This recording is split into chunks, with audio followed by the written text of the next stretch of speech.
नमस्कार, न्यूज़ 24 देख रहे हैं आप। मैं हूं आशुतोष तिवारी, मेरे साथ है प्रभाकर मिश्रा और आज हम बात करने वाले हैं SC/ST रिजर्वेशन को लेके, कोटा के अंदर कोटा देने की बात को लेके। कल सुप्रीम कोर्ट ने एक ऐतिहासिक फैसला सुनाया और राज्य सरकारों को ऐसी सलाह दे दी, ऐसी इंस्ट्रक्शंस दे दी कि आप कोटा के अंदर कोटा दे सकते हैं। और क्रीमी लेयर की बात की गई SC/ST रिजर्वेशन में, जो कि काफ़ी टाइम से नहीं की जा रही थी, जिसकी बात हमेशा से उठाई जा रही थी। ओबीसी में बहुत पहले की जा चुकी थी, लेकिन SC/ST में कल बात की गई। सर, ये फैसला आया, सबसे पहले तो आपसे फैसले के बारे में और अच्छे से जानना चाहूँगा। लोगों को पता होगा लेकिन फिर भी। और इसके अलावा सर, जिस तरीके की प्रतिक्रिया की उम्मीद थी पॉलिटिकल पार्टी से, अभी तक किसी ने खुल के कुछ बोला नहीं है। बड़े बड़े दिग्गज जो कि जातियों की बात किया करते हैं, जो कि रिजर्वेशन की बात किया करते हैं, जनगणना की बात करते हैं, हक की बात करते हैं, उनमें से किसी का अभी तक कोई कॉमेंट नहीं आया। पहले आते हैं थोड़ा खबर को समझने के लिए कि ओबीसी रिजर्वेशन में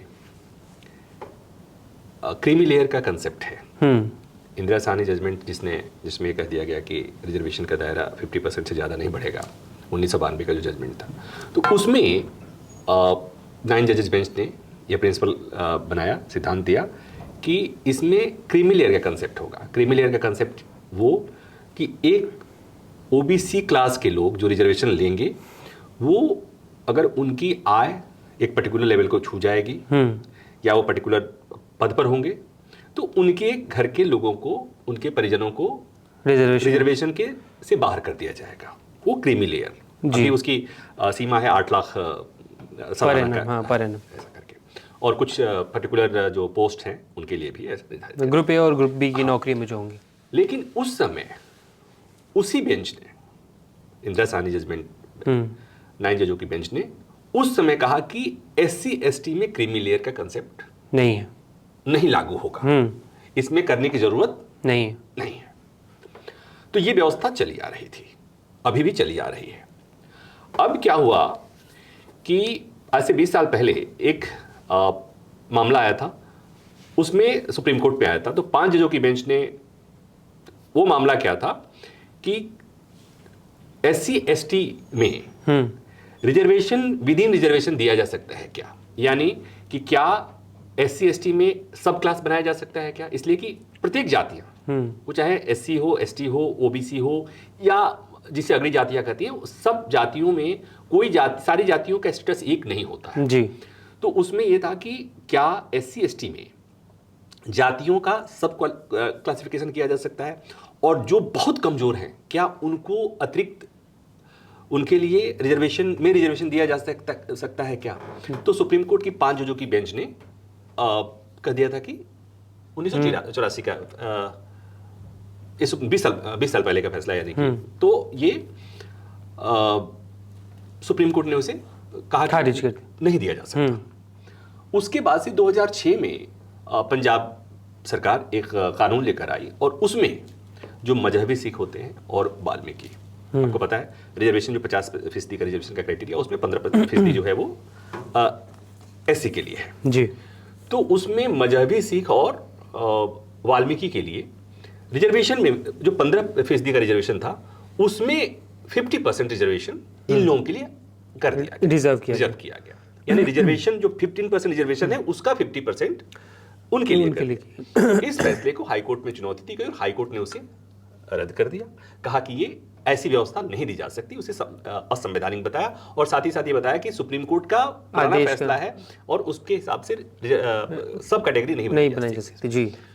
उसके बाद मामला फिर सुप्रीम कोर्ट आया, पंजाब एंड हरियाणा हाईकोर्ट के फैसले के खिलाफ सरकार आई, उसके अलावा और लोग भी आए, और सुप्रीम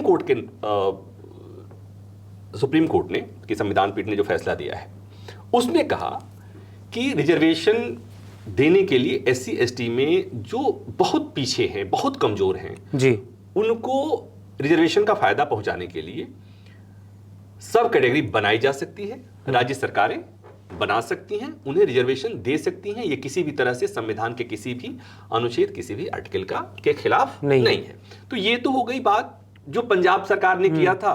तो अब राज्य सरकारें कर सकती हैं कि राज्य सरकारों को लगता है कि SC में कोई एक पर्टिकुलर जाति, SC में अलग अलग जातियां हैं जी, तो ST में अलग अलग जातियां हैं, तो इसमें उसे अगर लगता है कि इस जाति का शिक्षा और नौकरियों में उस तरह का प्रतिनिधित्व नहीं मिल पा रहा है, तो उनके लिए रिजर्वेशन दिया जा सकता है। ये सुप्रीम कोर्ट ने कह दिया। लेकिन इसी फैसले को देते समय जस्टिस गवई ने एक नई बहस छेड़ दी है। हालांकि उन्होंने कोई आदेश नहीं दिया है, लेकिन उन्होंने ये कहा कि जिस तरह से ओबीसी में क्रीमी लेयर का कंसेप्ट है, क्रीमी लेयर का सिद्धांत लागू होता है, उसी तरह से एससी एसटी में भी क्रीमी लेयर होना चाहिए जी। और उन्होंने उसके लिए व्यापक रीजनिंग दी है, बहुत लंबा जजमेंट लिखा हुआ है।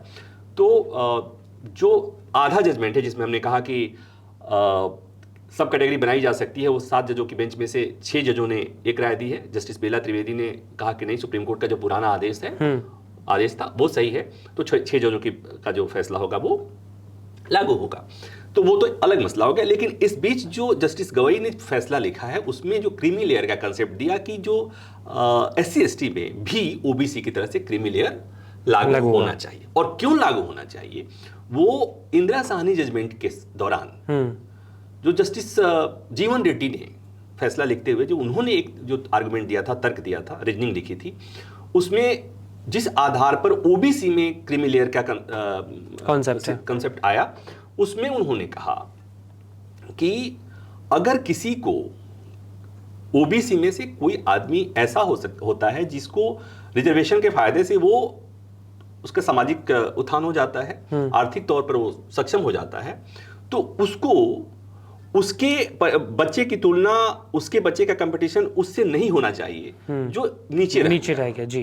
तो उसको नीचे वाले को फायदा मिल सके, इसके लिए जरूरी है कि जो ऊपर उठ गया, जो सक्षम हो गया, उसे हटाया जाए, उसे बाहर किया। रिजर्वेशन का भी कॉन्सेप्ट तो यही था ना कि तो उसे हटाया जाए। तो उसमें जो बात उन्होंने ओबीसी के मामले में कही, वहीं से इन्होंने, जस्टिस गवई ने वहीं से इस चीज को लिया कि अगर ये बात ओबीसी में हो सके तो वही बात तो यहां भी लागू होती है। और उन्होंने रीजनिंग जो दी हुई है, और इसे आप महसूस भी करेंगे कि अभी भी एससी एसटी, खासकर एससी एसटी में जितने लोग हाशिए वाले लोग हैं, बहुत नीचे हैं, उनमें से बहुतों को तो चूंकि वो स्कूल कॉलेज नहीं जाते, शिक्षा एजुकेशन बहुत कम है, और वो दिन भर रोटी के लिए ही लड़ रहे हैं, उसमें हैं, तो उन्हें पता ही नहीं है कि उनको रिजर्वेशन कैसे मिल सकता है, कहां मिल सकता है, क्योंकि उनके हक और हुकूक की बात करने वाले जो लोग हैं जी, वो उनको बताते नहीं हैं। तो उन्होंने कहा, जस्टिस गवई ने अपने फैसले में लिखा है कि जब तक इसमें क्रीमी लेयर नहीं लागू होता, एससी एसटी में क्रीमी लेयर लागू नहीं होता है, तब तक जिस उद्देश्य के साथ रिजर्वेशन का कंसेप्ट आया, संविधान में व्यवस्था की गई, वो पूरा नहीं हो पाएगा, वो उद्देश्य फुलफिल नहीं हो पाएगा। तो ये तो उन्होंने कह दिया। कोई कानून नहीं बनाया है, कोई आदेश नहीं आया है, मतलब अब उन्होंने एक छूट मिल गई है कि आप बना सकते। हाँ, उन्होंने एक तरह से एक सजेस्ट किया है, एक सलाह है। अब इस पर आप देखेंगे कि जैसे मैं कल फैसला आया तो मैं उम्मीद कर रहा था कि मैं ढूंढ रहा था कि इस पर जो सामाजिक न्याय का पुरोधा जिसको हम बोलते हैं कि हर बात में सामाजिक न्याय, आजकल सबसे ज्यादा चर्चा होती है, जातिगत जनगणना, जाति के हिसाब से नौकरियों में आरक्षण, जो दबे कुचले हैं उनके हितों की बात। लेकिन इस मसले पर आप देखेंगे एक तरफ से या तो मौन है, शांति है, सन्नाटा है, या विरोध है। आप विरोध के सुर कहां से हैं उसे अगर आप समझने की कोशिश करेंगे, सोशल मीडिया पे मैं ढूंढने की कोशिश कर रहा था, तो एक बड़े इन्फ्लुएंसर हैं सोशल मीडिया पर, उनको मैंने देखा, आप उसे दिखा सकते हैं। तो उन्होंने कहा कि ये बांटने की साजिश है, और फिर सुप्रीम कोर्ट के जजों पे सवाल उठाया गया कि इन जजों ने जो 7 जजों ने जो फैसला सुनाया है, उन जजों की जाति देख लीजिए और ऐसा करके देख लीजिए। हालांकि मैं इस समय पर इस बहस होती रहती है, अगर सुप्रीम कोर्ट के जजों की जाति और धर्म के हिसाब से आप फैसलों का मूल्यांकन करेंगे तो मुझे लगता है कि ये जुडिशरी को डिमीन करने वाली बात होती है। लेकिन फिर भी चर्चा होती है, और मुझे लगता है कि जो लोग इस पर चर्चा करते हैं उनको चाहिए कि अगर इसी में इंटरेस्ट है कि किसकी क्या जाति है, तो उनको लगता है कि थोड़ा रिसर्च करना चाहिए, और रिसर्च करेंगे तो उनको जवाब मिल जाएगा कि जस्टिस गवई ने जो बात कही है तो उसे महसूस करके कहा है उन्होंने, इसलिए कि जस्टिस गवई उन चीजों को देख रहे हैं, और आप भी देखेंगे, आप भी समझ में आएंगे। अब यहां पर एक दुविधा यह है आशुकेश, कि आशुकेश तिवारी प्रभाकर मिश्रा से बैठकर SC ST रिजर्वेशन की बात कर रहे हैं, तो पहली तो ये कि सोशल मीडिया पर जो आपके दर्शक हैं वो हमें खारिज करेंगे कि कौन होते हो। अगर सुप्रीम कोर्ट के 7 जजों की बेंच के फैसले को लोग खारिज कर सकते हैं तो आपको और हमें भी खारिज आराम से। लेकिन अगर ये बात कर रहे हैं या सुप्रीम कोर्ट की इस बात की कह रहे हैं कि सुप्रीम कोर्ट ने क्यों बात कही है उसकी जरूरत पे बात कर रहे हैं, तो SC में सब कैटेगरी बने या ना बने उससे व्यक्तिगत तौर पर किसी आशुतोष तिवारी को किसी प्रभाकर मिश्रा को कोई फायदा या नुकसान नहीं होने जा रहा है। हमें जो मिल रहा है चाहे जिसे जो नहीं मिल रहा है उतना ही होगा जी। लेकिन एक बुद्धिजीवी के तौर पर, एक पत्रकार के तौर पर, एक समझ रखने वाले के तौर पर जब हम बात करते हैं कि जिस उद्देश्य जिस मंशा के साथ रिजर्वेशन का कंसेप्ट आया था जी, समय की जरूरत थी, समय की जरूरत आज भी है, तो जिस उद्देश्य से रिजर्वेशन की हम वकालत करते हैं कि रिजर्वेशन इज मस्ट, तब हम कहते हैं कि किनको किनको मिलना चाहिए, जिनके लिए जा रहा है, जिनके लिए देने की व्यवस्था हुई, क्या उन तक पहुंच रहा है क्या, तो पहुंचा तो ए को मिल गया, ए अब लाइन में से पहले को मिल गया, दूसरे को नहीं मिल रहा, हटना चाहिए। हाँ, नियम से उन्हें वहां से हट जाना चाहिए और मौका दूसरे को देना चाहिए। लेकिन दिक्कत क्या है, विडंबना क्या है कि जिन्हें मिल गया है वो इतने पोजीशन पे, इतने अच्छे जगह पे आ गए, वही बहस करते हैं और वही अपने पूरे समाज का के हितों का बैरियर बनते हैं। नहीं, वो उनके हितों का वकालत करते हैं, तो वो अब वहां तक उस पर बहस नहीं करेंगे, क्योंकि उन्हें फिर यही जो आपने हितों वाली बात बोली, चंद्रशेखर आज़ाद की मैं बाइट सुन रहा था, उन्होंने इसको अपोज किया, उन्होंने मतलब बोला कि क्रीमी लेयर का नई कॉन्सेप्ट, हमें जातीय जनगणना चाहिए, जातीय जनगणना होगा तो उसे पता चलेगा किसके पास कितनी नौकरियां हैं। तो सवाल मेरा यहीं पे है कि मान लीजिए जातीय जनगणना हो गया, मान लीजिए आपको पता चल गया कि SC ST में किस कास्ट को कितनी ज़्यादा नौकरियां मिलती हैं, अब जिसको नौकरियां नहीं मिलती है उसको तो नौकरियां देना पड़ेगा ना। जब तक आप ये क्रीमी लेयर वाला कॉन्सेप्ट नहीं लेके आओगे, कोटा के अंदर कोटा देने की बात नहीं करोगे, जैसे OBC में EBC भी है बिहार में हमारे यहाँ, तो अगर ऐसे आप SC ST में नहीं करोगे तो आप कास्ट सेंसस करा के भी क्या कर लोगे? नहीं, लेकिन अब बात आती है यहीं पर कि that is why caste census is needed. अब आते हैं कि जातिगत जनगणना की जो मुखालफत होती है या जो मुखालफत करने वाले होते हैं, उनके लिए एक सबक भी है और उनके लिए एक दलील भी है कि इसे ऐसे समझिए कि कास्ट सेंसस इसलिए जरूरी है अब जी कि ये पता होना चाहिए कि जिस आरक्षण किसको मिल रहा है। इसलिए कि कास्ट सेंसस की जो मुहिम शुरू हुई है वो इसीलिए हुई है कि जिसकी जितनी भागीदारी, जिसका जितनी संख्या उसके हिसाब से उसकी भागीदारी होनी चाहिए जी।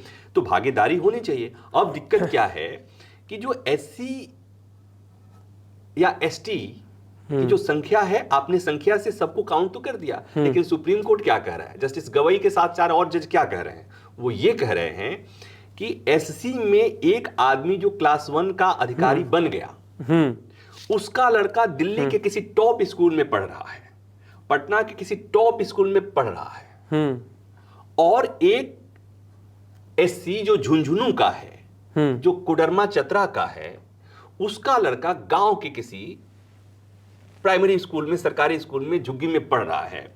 उन दोनों में कंपटीशन होगा। ये कंपटीशन किधर से जस्टिफाइड है? नहीं है, बिल्कुल जस्टिफाइड नहीं। लेकिन ये उस पर बात नहीं होने देंगे। बात कहां होगी कि सुप्रीम कोर्ट के 7 जजों ने जो फैसला किया है वो सवर्ण जाति वाले हैं, वो उस तरह की मानसिकता वाले हैं, इसलिए उन्होंने ऐसा बोल दिया। रिजर्वेशन ये बंटवारे करने के लिए किया जा रहा है कि ताकि इनमें आपस में बंटवारा हो जाए। उसके बाद वो ये भी कहेंगे कि ये ऐसा बंटवारा करके धीरे से रिजर्वेशन पर वापस लेने या उसे हमला करने की कोशिश है। लेकिन अगर ईमानदारी से विचार करें, सोचें, तो समझ में आएगा कि उससे अगर सुप्रीम कोर्ट कह रहा है या कोई आशुतोष तिवारी कह रहे हैं, तो उससे उसी क्लास, उसी समाज के लोगों की बात हो रही है जो नीडेड है, जिनको जरूरत है। तो मुझे लगता है कि उस दिशा में बात, जितनी बहस होनी चाहिए, जो चर्चा होनी चाहिए, वो अभी हो नहीं रही है। अब जैसे एक एग्जांपल दे देता हूँ मैं आपको। यूपी में दलित जो आबादी है, जाटों और गैर जाटों की आबादी है, जिसमें जाटों की जो आबादी है वो 56% है। अब जैसे बात की जाती है जिसकी जितनी हिस्सेदारी उसकी उतनी भागीदारी। अब समझ लीजिए जो 56% आबादी है जाटो लोगों की, उनको सबसे ज़्यादा रिजर्वेशन का लाभ मिलता है, जो SC ST रिजर्वेशन उसका लाभ मिलता है। उसके बाद से धोबी और पासी जाति के कुछ लोग होते हैं, उनको लाभ मिलता है। पिछड़े कौन रह जाते हैं? कोरी, कोल, वाल्मीकि, इनकी कोई बात नहीं करता। अब यहाँ पे दिक्कत यही आती है कि अगर कोटा के अंदर कोटा बन गया, अगर क्रीमी लेयर इंप्लीमेंट हो गया उत्तर प्रदेश में, तो जो कोर वोटर्स हैं जाटो, जिसे मायावती का वोटर माना जाता है, और हम अब जब हम 24 की रेस या फिर राजनीति की रेस सुके सर के साथ करते हैं तो आपने कई बार, अगर आप मुझे देखते हैं तो आपने नोटिस किया होगा कि हम हमेशा बात करते हैं कि जो मायावती का कोर वोटर है वो बीजेपी की तरफ सिरकता जा रहा है। लोकसभा चुनाव में हमने देखा कि कुछ जो कोर वोटर्स हैं वो समाजवादी पार्टी, इंडिया गठबंधन की तरफ भी खिसके। तो अगर सत्ता में रहती हुए भारतीय जनता पार्टी से इंप्लीमेंट कर देती है, तो जो जाटव समाज के कोर वोटर हैं जो कि क्रीमी लेयर के अंदर आएंगे, फिर उनका इसका लाभ नहीं मिल पाएगा। तो ऐसा हो सकता है सर कि इस थ्योरेटिकल से, जो मेरी थ्योरी है, जो मेरी समझ है, उसे वो जो वोटर्स हैं जाटो समाज के वोटर्स जो बसपा से होके बीजेपी में जा रहे थे, फिर वो ना जाए, वो बसपा में रह जाए। जो नंबर्स बोलते हैं, जो डेटा बोलते हैं, ये कैलकुलेशन बड़ा मुश्किल है यहाँ कहना। आपने यूपी का जिक्र कर दिया, बिहार का जिक्र किया, SC का जिक्र किया, SC ST दोनों, ST का जिक्र करते हैं। ST में कुछ जनजातियां हैं, बैगा जनजाति है, भील है, और एक जनजाति है मीणा। जी, दिल्ली में रहते हो आप भी, मैं भी रहता हूँ। दिल्ली एडमिनिस्ट्रेशन को देख लो, दिल्ली पुलिस को देख लो, दिल्ली में एजुकेशन को देख लो, you'll find everywhere that Meena, सब जगह।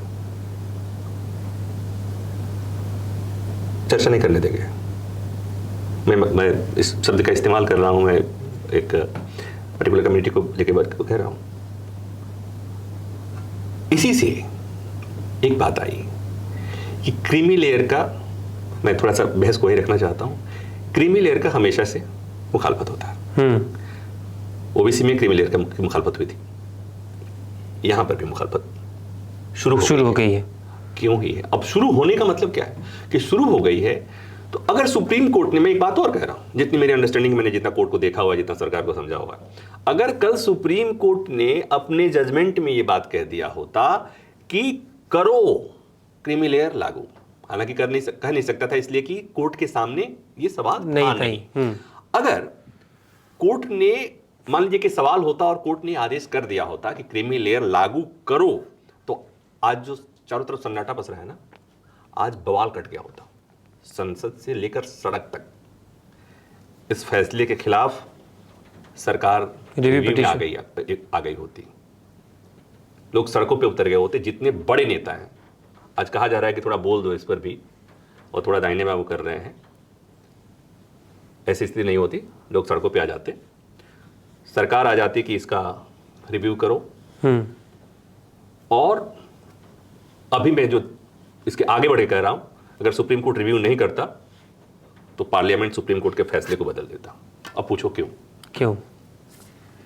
ये राजनीतिक, इसलिए कि इस देश में रिजर्वेशन जो ऐसा मसला है जिस पर नकारात्मक कोनोटेशन से कोई बात नहीं करना चाहता, कोई मतलब, ठीक है।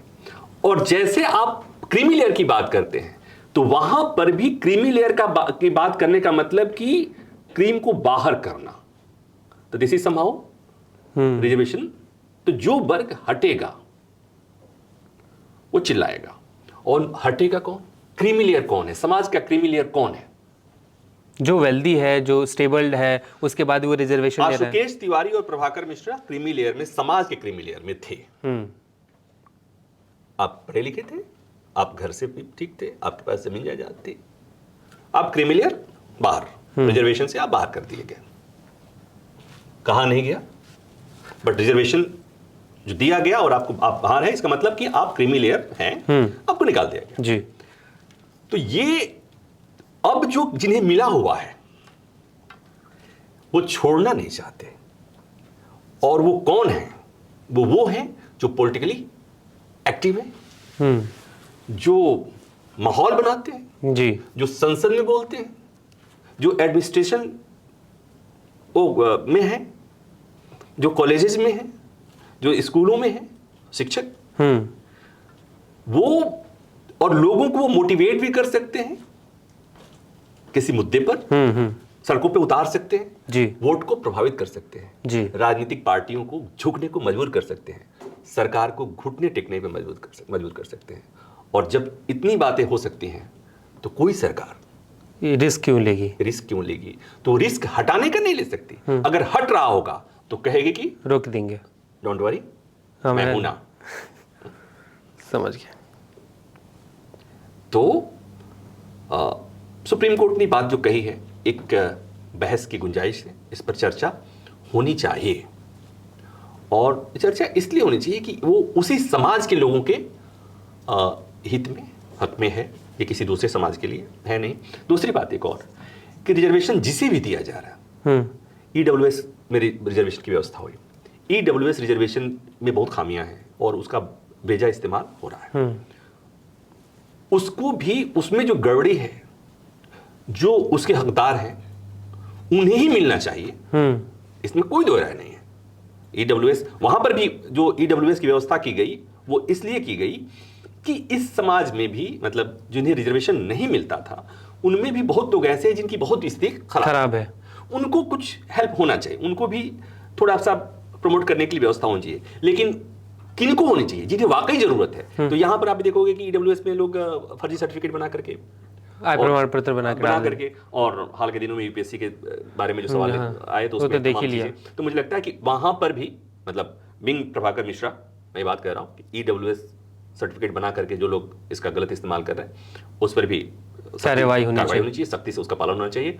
और रिजर्वेशन की व्यवस्था सही जगह पर उन लोग, जो योग्य लोग हैं, उन तक पहुंचने के लिए ये जरूरी है कि जिन्हें मिल जाए, जो क्रीम बन जाए, उन्हें हटा दो या खुद हट जाए। कल हमारे एक मित्र ने कहा, पत्रकार हैं, उन्होंने मुझे फोन किया और उन्होंने कहा कि मैं ओबीसी से आता हूं, लेकिन हमने कभी क्रीमी लिया, रिजर्वेशन नहीं लिया, क्लेम नहीं किया। उन्होंने ये भी कहा कि हम चाहते तो कर सकते थे, इसलिए कि हमारे यहाँ गवर्नमेंट जॉब नहीं है, लेकिन हम बना सकते थे।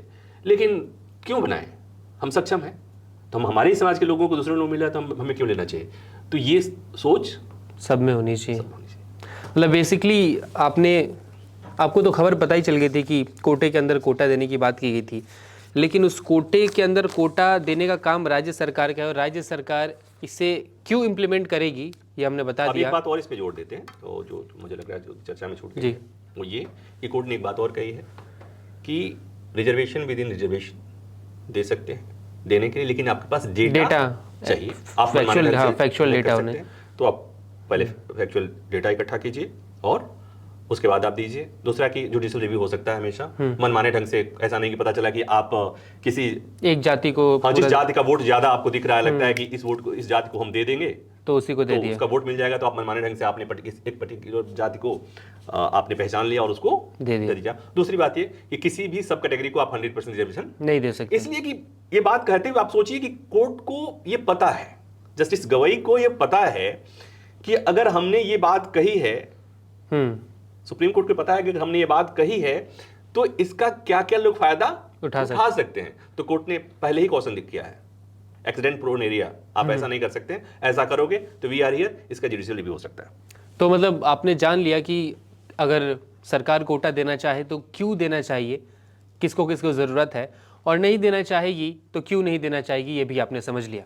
कोई क्वेश्चन हो तो कमेंट में ज़रूर बताइएगा, अगले वीडियो में कवर करने की कोशिश करेंगे। फिलहाल इस वीडियो के लिए धन्यवाद।